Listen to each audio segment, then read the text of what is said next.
প্রথমে একটা হাঁড়িতে 150 গ্রাম দই নিয়ে নেব। আমি গুঁড়ো করা সাদা চিনি আর ব্রাউন সুগার দিয়ে দেবো।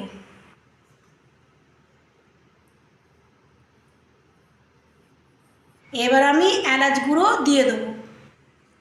এবার আমি সব কটা উপকরণকে ফেটিয়ে নেব।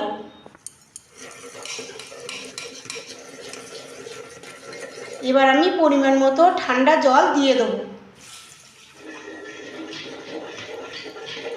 বন্ধুরা, আমার লস্যি রেডি। গ্লাসে ঢেলে আমি সাজিয়ে নেব। প্রথমে আমি গ্লাসে বরফ দিয়ে দেবো। এবার আমি লস্যিটা দুটো গ্লাসে ঢেলে দেবো।